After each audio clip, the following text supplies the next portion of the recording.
बोलिए श्री सदगुरुदेवनी जय। संत सम्राट सदगुरु कबीर साहेबनी जय।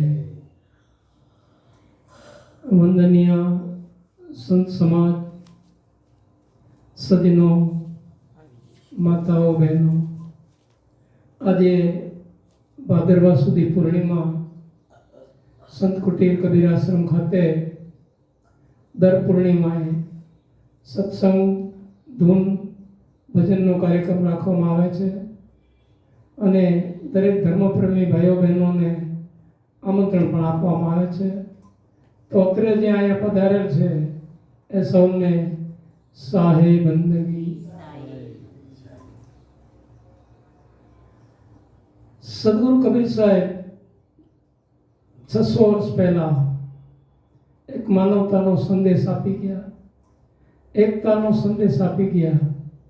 આજે એ જ સંદેશ જગતની અંદર જ્યારે મહાપુરુષો સંતો ફેલાવી રહેલા છે અને સંદેશ છે, શાંતિનો સંદેશ છે, એકતાનો સંદેશ છે. અને એ સંદેશ દરેક માનવના જીવનની અંદર જો ઉતરી જાય તો મનુષ્ય વચ્ચે જે ચેનની હમણાં વાત કરીને એ બધાને ચેન આવી જાય. અને ચેન એટલે જોડાઈ જવું, બધા એકતામાં જોડાઈ જાય. સદગુરુ કહે છે કે જાતે સકલો પરખિયા, જેનાથી આ બધું પરખવામાં આવે છે. જાતે સકલો પરખિયા સો પારખ નિજ રૂપ, તહાં હોય રે સ્થિર તું નહીં જાય બ્રહ્મ કો. જેનાથી આ બધું પરખવામાં આવે છે, જેને આપણે પરખીએ છીએ, તે આપણું નિજ સ્વરૂપ છે.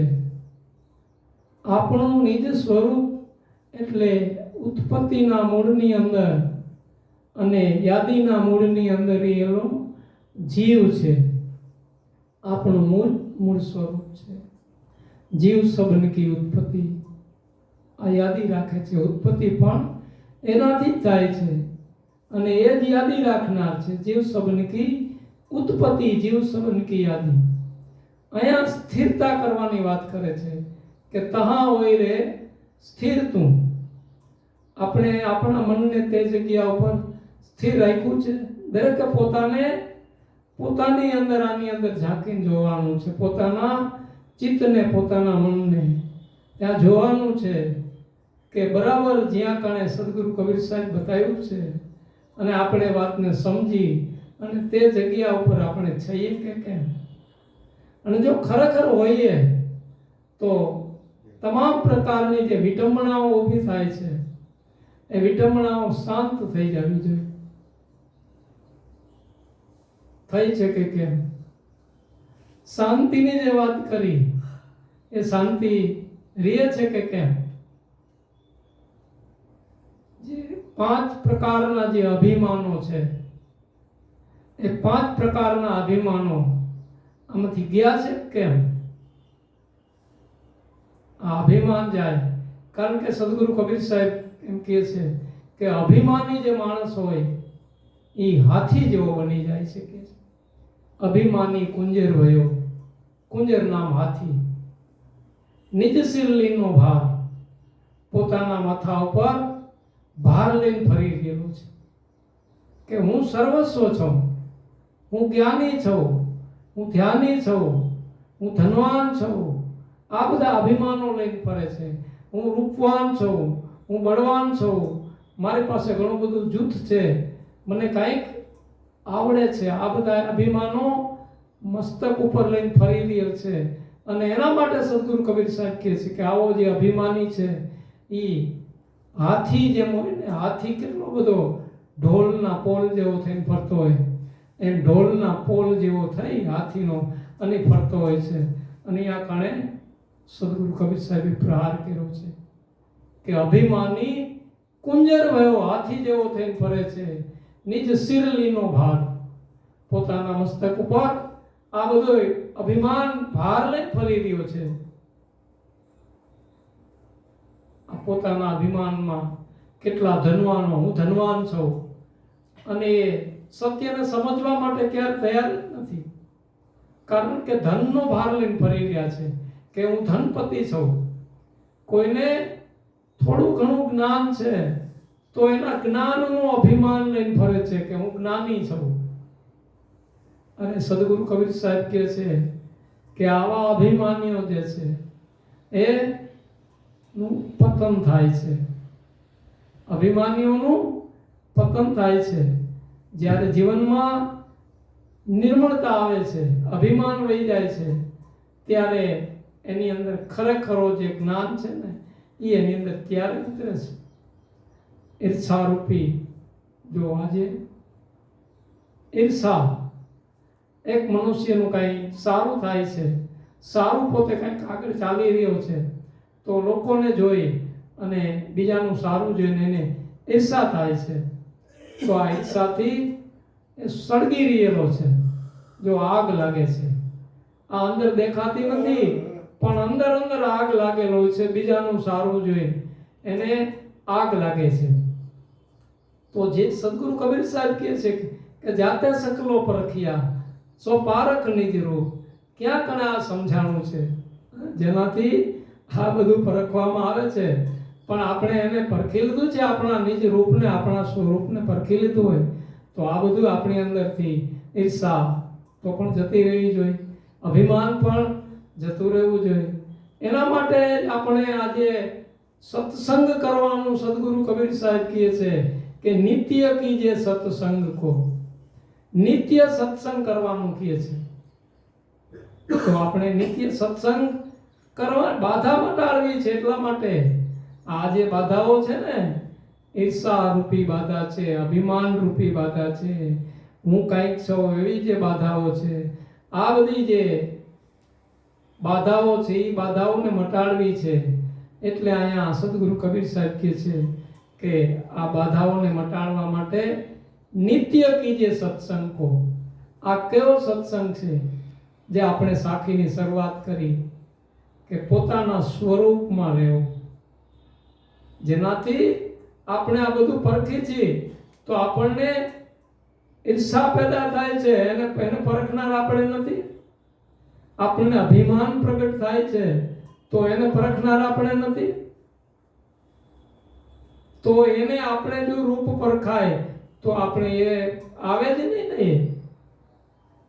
એની પરખ થઈ જાય તો પછી ઈર્ષા ન આવે, અભિમાન પણ ન આવે. કારણ કે એ પરખાઈ જાય છે, પોતાનું રૂપ પરખાઈ ગયું તો પછી તો પરખાય જ ને. જાતે સકલો પરખિયા સો પારખ નિજ રૂપ. સદગુરુ કબીર સાહેબ બહુ ટોપની ભૂમિકાની વાત કરી રહેલા છે. અને આવા જે મહાપુરુષો છે એને કોઈનાથી ઈર્ષા નથી, દ્વેષ નથી, એને અભિમાન પણ નથી. જગતના જીવોની આંખની અંદર આ બધા વિકારો ભરેલા હોય છે એટલે એને દેખાય છે. વિકારો ક્યાં છે? આંખની અંદર ભરેલા છે અને એટલે એને બીજાની અંદર આ બધું દેખાય છે. પણ મહાપુરુષ સંતો જે છે ને એને આ કાંઈ નથી દેખાતું. કારણ કે એને પોતાના નિજ સ્વરૂપને પરખી લીધું છે. જે સદગુરુ કબીર સાહેબે કીધું કે જાતે સકલો પરખિયા સો પારખ નિજ રૂપ, નિજ રૂપને પરખી લીધું છે. અને જ્યાં સુધી નિજ રૂપને પરખાય નહીં ત્યાં સુધી જેમ પાણીનો ઘડો છે ને એ આખો ભરાય ને પછી છલકાતો નથી. અડધો ભરાયેલો હોય એટલે એ છલકાયા કરે છે, એની અંદર બધું આવે છે. પછી પૂરો જ્યારે ભરાઈ જાય છે ને ત્યારે પછી છલકાતો નથી. એમ મહાપુરુષો જે સંતો છે એની અંદર પૂર્ણ જ્ઞાન છે. અને એવા પૂર્ણ જ્ઞાની જે પુરુષો જે છે, જે ત્યાગવાન છે, જે વૈરાગવાન છે, જે જ્ઞાની છે, અને એની જે બંદગી છે, એની જે પ્રાર્થના છે, અને એ બંદગી પ્રાર્થના સદગુરુ કબીર સાહેબ કે એને નિજ રૂપને પારખી લીધું છે. અને આ એ સ્થિરતા પણ સ્થિતિ પણ આ એમને કરી લીધી છે કે અહીંયા એ સ્થિર રહેલા છે. અને એ જ જ્ઞાન આ બીજાને જે શબ્દો લાગે ને તો આવા મહાપુરુષોના જે શબ્દો છે આવા સંતોના જે શબ્દો છે એ આ ઘણે અસર કરે છે. સદગુરુ કબીર સાહેબ આજે 600 વર્ષ પહેલા જે થયા છે, છતાં આજે એની વાણી ગુંજારો થઈ રહેલી છે. એને આપણે લેવું પડે છે, એ વાણીને લેવી પડે છે, કારણ કે એની અંદર સત્ય ભરેલું છે, તથ્ય ભરેલું છે, વાસ્તવિકતા ભરેલી છે. એને પોતાનો નિચોડ, પોતાનો અનુભવ છે, એ પૂર્ણ અનુભવ કરી અને પછી કીધું છે કે આ બધાને પરખનાર તું પોતે છો. તારું પોતાનું સ્વરૂપ છે, જાતે સકલો પરખ્યા. સો પારખ નિજ રૂપ, નિજ રૂપ પોતાનું પારખ સ્વરૂપ છે, પરખી શકે છે બધા એને. એટલે એને સદગુરુ કબીર સાહેબે પારખ રૂપ કીધું છે. પરખવું, જાતે સકલો પરખ્યા, જેનાથી બધું પરખવા, બધું પરખવા વાળો અને બધાને પરખે છે, એ જ પોતાનું નિજ રૂપ છે. તહાં હોયરો, ત્યાં રહેવાનું છે, ત્યાં સ્થિરતા કરવાની વાત કરે છે, ત્યાં સ્થિર રહેવાનું કહે છે. તહાં હોય રે સ્થિર તું, જાય બ્રહ્મકૂપની અંદર. જાય એટલે પરછાઈ, જાય એટલે પરછાઈ. પડછાય એટલે ઓરિજિનલ નથી, પડછાયો ઓરિજિનલ નથી. પડછાયો અને આપણે અલગ છે. પડછાયો છે એ ઓરિજિનલ નથી. ઓરિજિનલ છે ને એ જે સદગુરુ કબીર સાહેબ કહે છે એ પોતાનું સ્વરૂપ છે, એ ઓરિજિનલ છે. બાકી બધું જેટલું બનાવેલું છે ને એ બધા પડછાયા રૂપી છે. આપણું શરીર છે એ પણ ઓરિજિનલ નથી. એની અંદર જે કાંઈ આની અંદર બધાને પરખે છે ને એ ઓરિજિનલ છે. અને અહીંયા આપણને સ્થિતિ કરવાનું કહે છે સદગુરુ કબીર સાહેબ કે ત્યાં તમે સ્થિર રહ્યો. જાય અને બ્રહ્મકૂપ જે છે, જે બ્રહ્મકૂપ એટલે ભ્રમણાનો કૂવો. આ જગત ક્યાં કળ દોડાદોડી કરી રહ્યું છે? ભ્રમણાઓના કૂવાની અંદર પડી રહેલું છે. ભ્રમણાઓ છે, ભ્રાંતિઓ છે, મટતી નથી. શા માટે નથી મટતી? કારણ કે સાચી વાત એને મળી નથી. જે સદગુરુ કબીર સાહેબે જે સાચ કીધું કે સાચ કહું તો સુખ ઉપજે છે, એ સાચ કહેતા નથી. આજે બીજા અન્ય જે છે જે સાચ નથી કહેતા, લોકોને જૂઠા માર્ગે લઈ જાય છે. અને આ જૂઠા જે છે ને એ જૂઠા માર્ગમાં જાય છે. અને પછી જૂઠા મિલી રહ્યા તો અમખ્ય હા ખાય. જૂઠા જ્યારે ભેગા થાય છે ને પછી એ ધક્કા ખાય છે. આ સંસારમાં આવે છે, જાય છે, જન્મે છે, મરે છે. અહમખ્ય હા ખાય. આવે છે, જાય છે, જન્મે છે, મરે છે. અનંત વાર આવ્યો છે, આવી રીતે ઘણી વખત આવ્યો છે. પણ જ્યારે સાચા સદગુરુ મળે છે અને પોતાના નિજ રૂપની જ્યારે પરખ કરાવી દે છે તો ત્યારે એનો જે આ આવવા જવાનો જે ધક્કો છે ને એ મટી જાય છે. ત્યારે આવવા જવાના ધક્કાઓ ત્યારે મટી જાય છે. અને જે શાંતિની વાત કરી ને એ શાંતિ ખરેખર ત્યારે ક્યાંથી આવે છે? બહારથી નથી, શાંતિ અંદરથી જ આવે છે. શાંતિ અંદર જ છુપાયેલી છે. પણ આને અશાંતિ, બાજુમાં અશાંતિ પણ છે. અશાંતિને ઊભી કરી દીધી છે. શાંતિ છે એ આ ભ્રમણાના કુવાથી દટાઈ ગઈ છે, એકદમ અંદર દબાઈ ગઈ છે. અને અહીંથી અશાંતિ ઊભી કરી છે. અને અશાંતિની અંદર આગ જાય છે ને સળગી રહેલા છે આખું જગત. આગ લગી છે.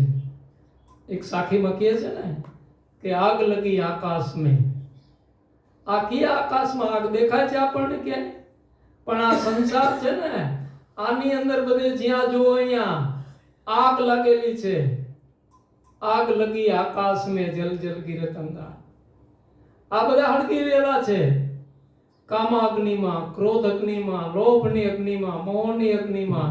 આ 5 અગ્નિ જે છે ને એની અંદર આ સંસારના લોકો હળગી રહેલા છે. અને એ અગ્નિની વાત કરી છે કે આગ લગી આકાશ મેં જલ જલ ગિરત અંગાર. સંત ન હોતી એ જગત મેં તો જલ મરતા એ સંસાર. આ સંત છે એટલે આવી જે આગ લાગે છે ને અહીંયા બુઝાવવાનું જે કામ કરે છે ને એ આ મહાપુરુષો, આ સંતો કરે છે. અને આગને બુઝાવે છે.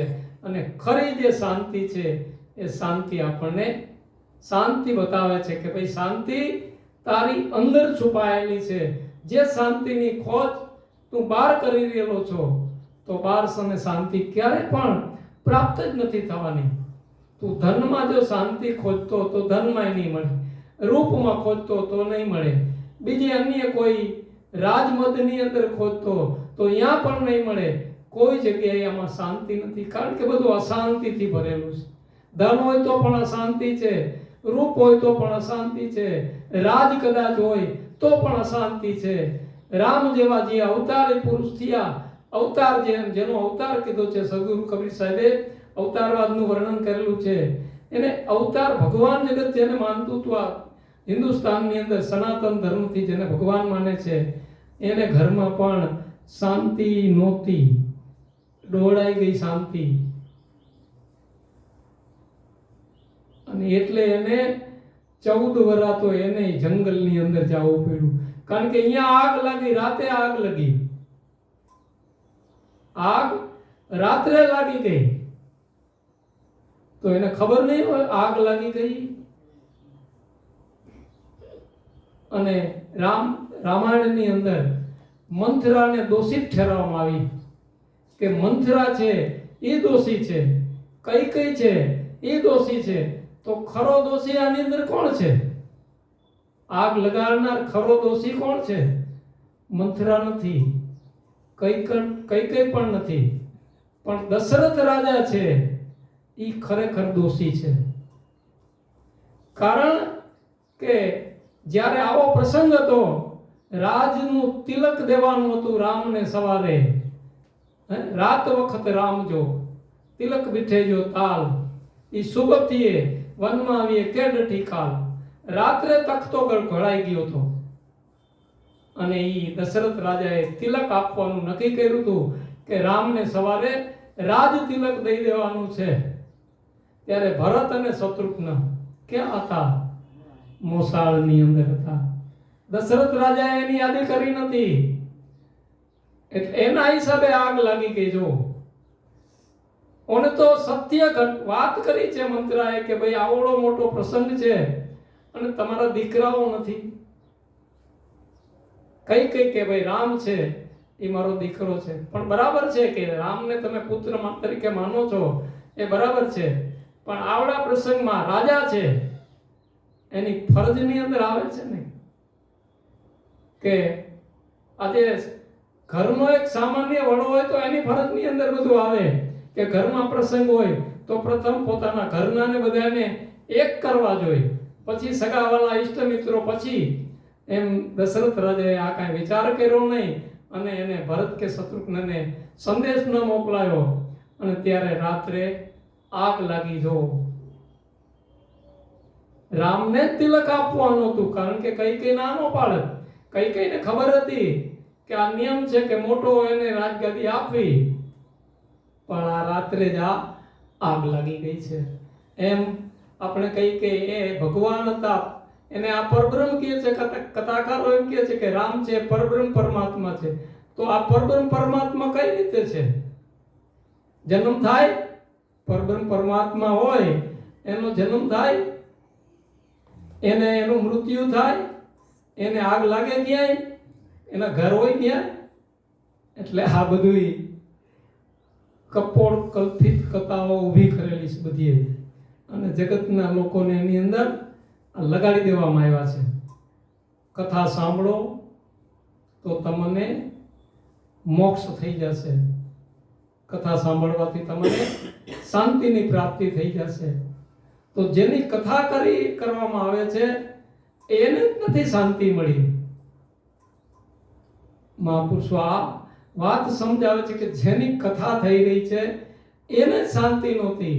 ભાગવતની કથાઓ મોક્ષને માટે કરવામાં આવે છે કે ભાઈ મોક્ષ જોતો હોય તો ભાગવતની કથા કરાવો. તો ભાગવતની કથાઓ તો જ્યારે કૃષ્ણ સમીપી પાંડવા ગલે હિમાલય જાય, કૃષ્ણની નજીક રહેવા વાળા પાંડવો કૃષ્ણ જેમ કહે એમ કરતા હતા.